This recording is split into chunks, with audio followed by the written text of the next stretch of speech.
Hello and welcome to Detory. Today's epic horror and adventure tale is called The Price of Time by Sadness Laws. It's a cautionary tale about the dangers of indulging in material possessions and the ultimate cost of our choices. Are you ready to begin?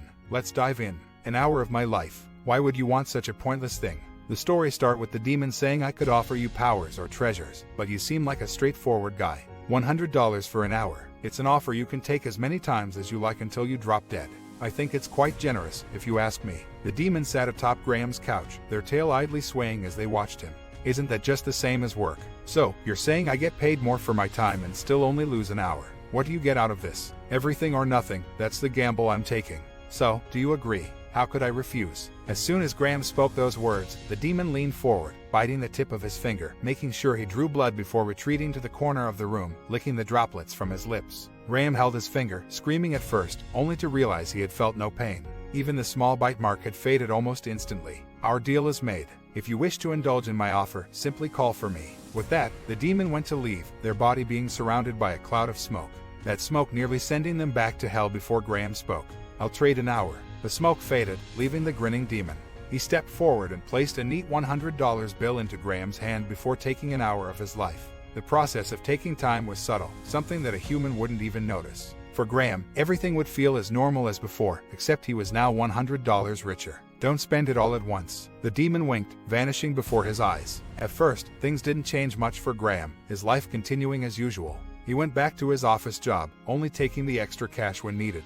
After all, if the rent was due, who could blame him for making a quick trade to make sure he had enough money? That was how things started. Each day, Graham just went through his normal boring life, even as the ultimate easy mode option was sitting in the palm of his hand. All he had to do was call for the demon and he could have a full week's wage and only a day of his lifespan. Wouldn't that make him happier? So, he started indulging a little more. Soon, that extra money was being used for a few luxuries. Nothing extravagant, just a few pairs of clothes on top of his rent. It felt nice to indulge. Why shouldn't he have nice things? It was only a few hours of his life. Anyway, he would probably just waste them sleeping or on the toilet. He could maintain that lifestyle for a few months before a heated call with a customer made him reevaluate his options. Why was he putting up with this abuse? He could just use his lifespan to pay his rent while he searched for a new job. Maybe that new job might even pay better. As well-meaning as that plan had been, he soon came to realize how hard finding a job can be, especially when one believes they are too good for most lines of work. How does the person who knows they can get $100 with the snap of their fingers even settle for a $20 an hour job? So, he just kept snapping his fingers, bringing in more money than he needed. Anytime anything on a crappy shopping channel would grab his attention, he would snap his fingers. Anytime a holiday destination piqued his interest, he would call for more money. Until Graham had completely forgotten about the limitations of his lifespan, too focused on getting to experience the things he could never afford.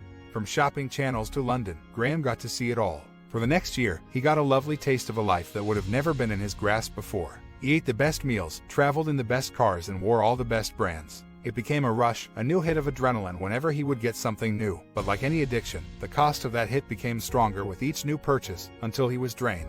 He gave his last call at home, lounged on the couch in an untucked designer shirt.